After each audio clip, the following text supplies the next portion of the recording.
So in this video, I'm going to be talking to you guys about how to read a broker offering memorandum in any commercial real estate deal for any commercial real estate asset class. I was surprised to find out that a lot of good buyers that I know, they don't know what they're looking at when they're looking at brokers' underwritings. What does it mean when you're in the T12 section versus the current rent rollover adjusted expenses? What's pro forma versus their actual seller numbers. So I'm going to go over a few offering memorandums in this video to explain to you guys exactly how to look at a package, dissect it, and underwrite it without you having to kind of work your way through different rent rolls, profit loss statements, and things like that get very wonky and messy when you are underwriting tons of different deals. So very first thing, and I'm going to share my screen here. All right, guys, I apologize. I'm on my YouTube really quick. So let's go on Crexy.com. Also, for those of you that don't know me, Armand Violi, MHPValley.com. I'm a commercial real estate broker with over $100 million worth of transaction volume. I think I'm at like 115 million-ish now as of January 18th, 2024. And yeah, commercial real estate broker. So what I was talking about, let's say I was going to look at a multifamily deal. And let's go with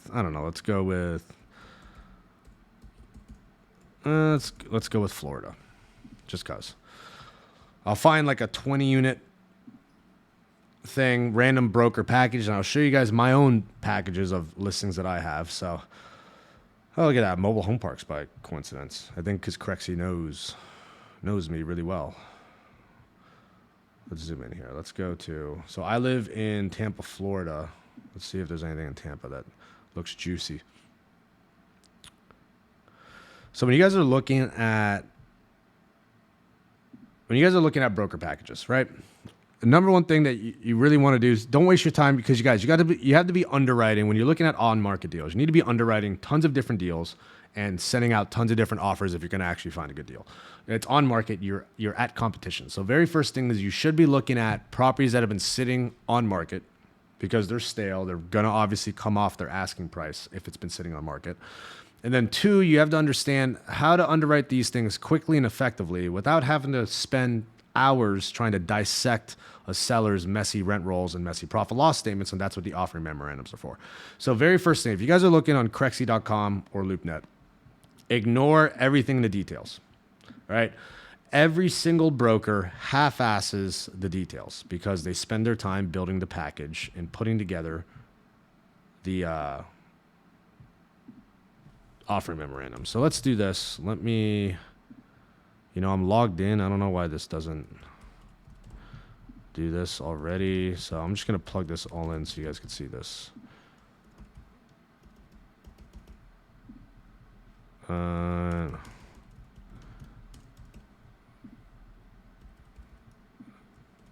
Tampa. Hopefully that this works because I'm just trying to fake it. 33602. All right, I accept. So there's going to be two things, right? When you guys are on Crexy.com, there's always a property page where you could view the OM and then see due diligence. So there's a due diligence tab where you get the actual financials. In this case, they have a rent roll, profit loss statement with their insurance bills, offering memorandum. Let's go into the offering memorandum. Now, when you guys are here, ignore most of the offering memorandum. Just telling you guys that ahead of time. It's always here to make you look pretty. Honestly, the OMs are more for the client to feel special versus the actual buyers, because the buyers are going to underwrite it however they want. But there's a way to dissect these offering memorandums to make your underwriting much quicker. So skip through this. You got the summary, which is good to look at. So rentable square feet, that's always important for apartment buildings. Years built, that's important too for multifamily, but you got basics. Let's just get straight into the financials. So good info, not really that important as far as underwriting. Property descriptions, unit types, square footage, average rent. Boom, boom, boom, boom, boom. So important thing first, when you guys are underwriting, all you need is the average rents. You don't need an exact itemized breakdown because you're trying to get the average rents to market. I know when you're going to pro forma, you want to pro forma like an X amount rent increase to each individual unit. But it does not matter because you're going to combine it all into one sheet. So just go off the average rent. So brokers will do, there's 3 units at an average of 1,253. This might be something else. This might be one unit's 1,100, one unit's 1,300, and then another unit's 1,253. So keep in mind, guys, that you just take the averages. This is a good starting point to see the gross income. A lot of times that people forget when they're looking at broker packages too, they're just going to take the rents and they're forgetting about when they're calculating their gross income. There's going to be miscellaneous fees, application fees, late fees, things like that. You want to have a standard assumption for that. I'm sure they have that in here for their underwriting. You got pictures, looks pretty, sections, all this shit that doesn't matter. Boom, boom, boom. Crazy employers. This is all shit that they just pull off, ChatGPT. Hey, write me a thing that talks about the market and employers of St. Petersburg. None of this matters. Skip all of this. Let's get to the nuts and bolts. Rent comparables. Rent comparables is the most valuable thing you can get from broker packages. Aside from them making underwriting easier, rent comparables, they do the work of cold calling individual surrounding properties for you so you know where rents can go. Usually brokers are not lying on this and they are checking it out. You can see here, everyone's pretty much at market. Me knowing St. Petersburg and Tampa, Florida, this is still a rocking market. Just because the rent growth there is it's like 20% a year. It's something fucking crazy. So let's go to the underwriting. So those are rent comparables. This is actually a good package because they have a lot of information about the units that you want. But I'm trying to get to their underwriting and pro formas. Years built, sale comparables. Yeah. Sale comparables don't really matter because the market is always shifting. Holy shit. So they have a lot of things. All right, rent roll summary. Very simple. You have the rent roll, units occupied, yada, yada. Here's the value add. Now, this is where it's like, all right, well, cash on cash returns, there's a lot that's going into this. What are your debt assumptions, things like that. So this is all the bullshit that you don't need to worry about, guys. When you see the pro formas, what they think your cash on cash returns are going to be, that's irrelevant because you are going to have different CapEx assumptions than they are, different reserves, different down payment assumptions. So cash on cash returns on broker packages honestly don't mean shit. This one's a little bit hard to digest because everything's kind of bouncing around a lot. And here, this is the important thing. The trailing actuals is what you guys want to be looking at. Trailing actuals. Here they have the takeover. So this is basically what they think is day one when you take over this property. We're going to run the actual rents. Here's the gross rents on the current rent roll. But we are going to adjust our expenses. So it usually goes like this in the actual rent underwriting, guys. The actual financials based off the trailing 12 and what the sellers ran. A lot of the times you can't ignore this. What this is important though for fixed costs, utility costs, insurance costs, tax bills, things like that. That's good to get off trailing actuals. Management, all that, you're going to use your own assumptions. But this is essentially the current rent roll with broker adjusted expenses. The problem is here, brokers will underwrite very light expenses to try and sell the property. So you want to ignore the broker expenses and you want to look at the trailing 12s. And then obviously the rent roll breakdowns and things like that. The current rent roll, or in this case, takeover projections, look at the income. So they do a good job is they plug in the current rent roll for you. They use a standard, loss gain to lease. So that's just like, bad debt, like vacancy factor or whatever. They use good expenses here. So like this total effective rental income, it's safe to go off of this. Now, this actually lines up pretty much with what their actual trailing 12 collected, which is a good sign. But you can go off this, and usually their effective gross income for both the takeover or current is probably the best thing to look at for income. The expenses, though, you want to underwrite expenses yourself. Now, when you look at their projections, year one pro forma, year two pro forma, they're going to just make up whatever rent increases they want. That's everything in pro formas are absolutely irrelevant. You guys need to know how to underwrite pro formas, look at internal rate of return over that, what your cash on cash is based on, what you're coming with down payment and reserves.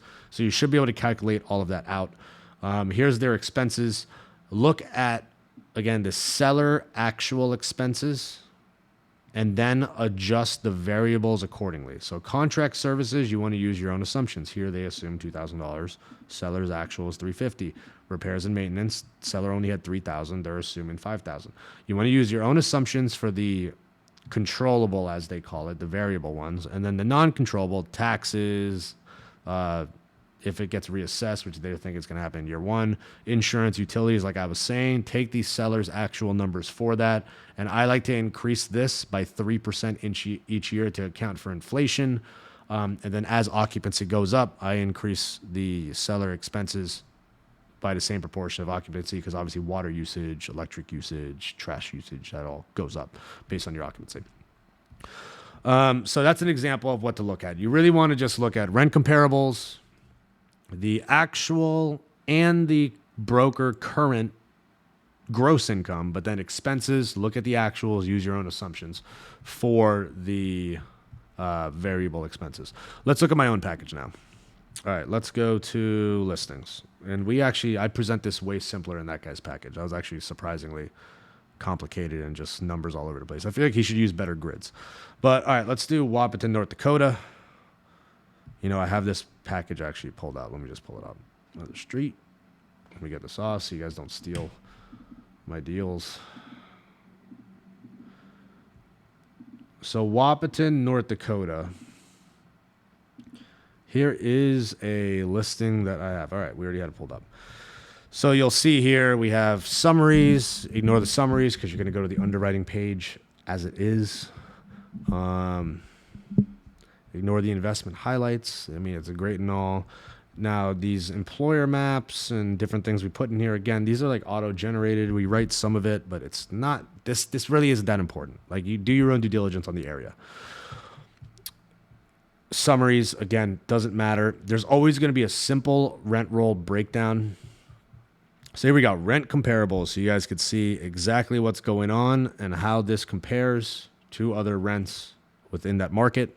This is important because, again, we have exact parks. Because this would take you guys over a week to do, because property management companies and things like that won't call you back, and it's a pain in the ass to get the info from them. So, again, you want to look at rent comparables.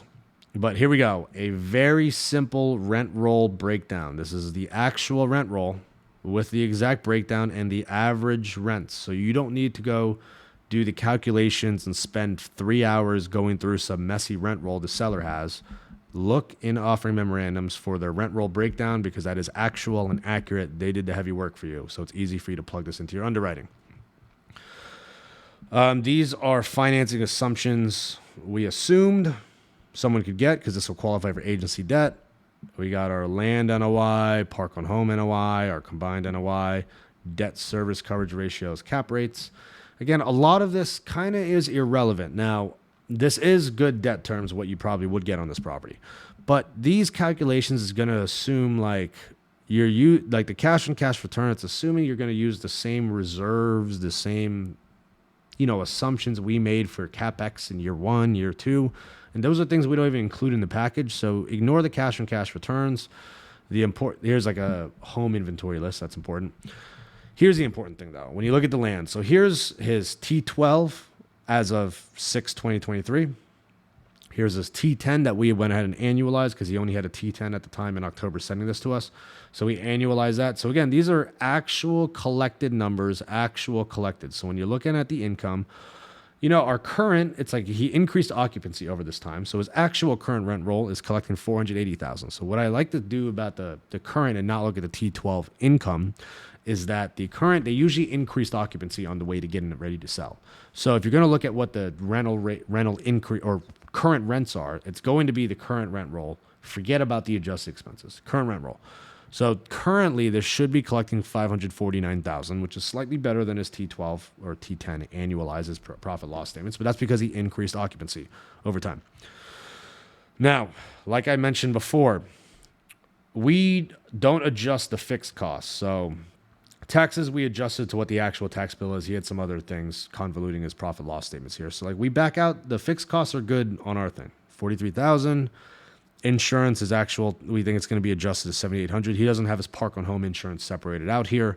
So that's a safe assumption. But Like things like the water and sewer bill, we kept exactly the same. 73,365 for his actual, 73,365, 31,582, 31,582, gas 90, gas 90. Meter expense, he sent us his actual bill. It's 580 a month, so we adjusted to that.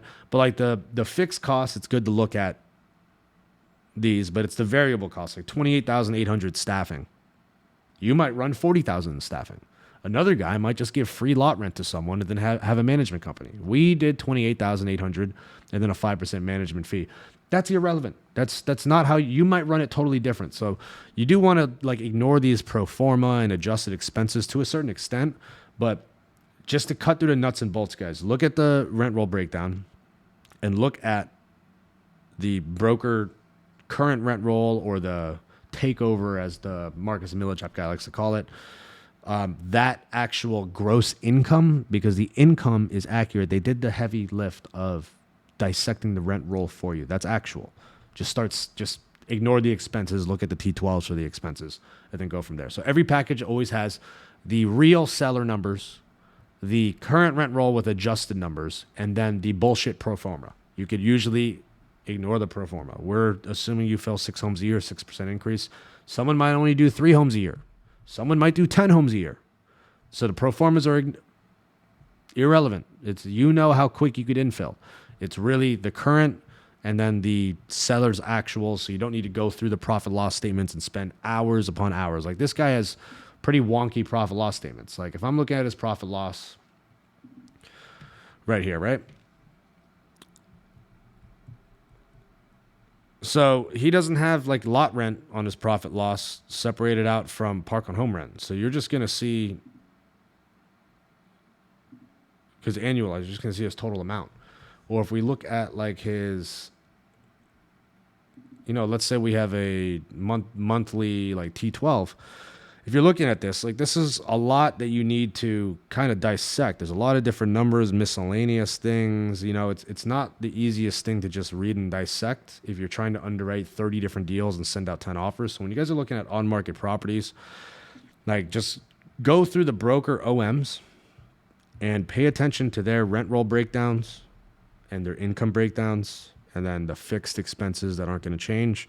And that'll simplify your life. And then if you're making offers on that and let's say you're negotiating an offer and then they're close to like the ballpark range you're in, because you got to be submitting, let's say out of every 10 offers, 2 of them, 3 of them are even considered, and 1 of them you're going back and forth with a broker. Like when you're going back and forth or they're being considered, now go spend the time to dissect the rent rolls and profit loss statements. So then if it's drastically different from the broker's package, it's going to be easy to tell them, listen, your broker package says this, the rent roll clearly says this, so I'm going to adjust my offer. I'm going to need a discount because of that. And the broker's going to understand and go to bat for you, because he's going to say, listen, I made a mistake.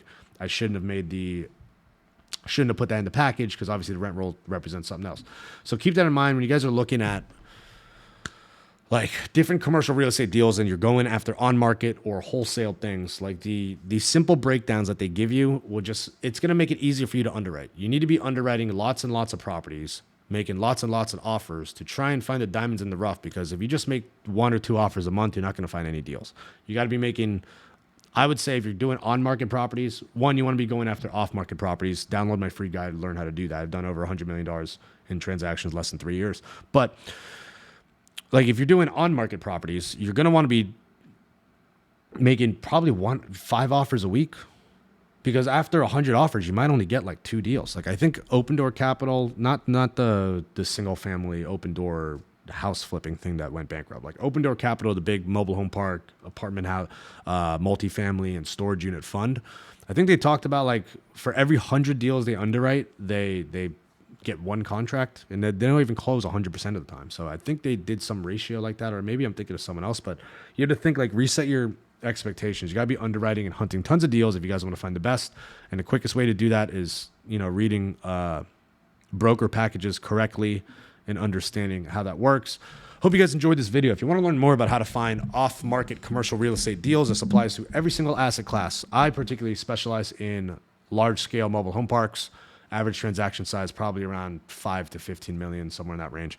But this applies to finding multifamily deals, retail deals, industrial, everything. I teach marketing, tactics, how to research, how to cold call, what the best tools are for completely free if you download my free guides on credealaccelerator.com. If you own a mobile home park, want an evaluation, and are looking to sell, I'll bring you the highest price, mhpvalue.com. And then I do have a paid course and community. It's geared towards commercial real estate professionals already in the industry, not for beginners. So I recommend download the free guide, and then you will hear from me either through email or text blast on there if you guys are interested in that. I hope you guys enjoyed this video. Don't forget, like and subscribe. We'll be posting more real estate specific videos like this going forward. Thank you.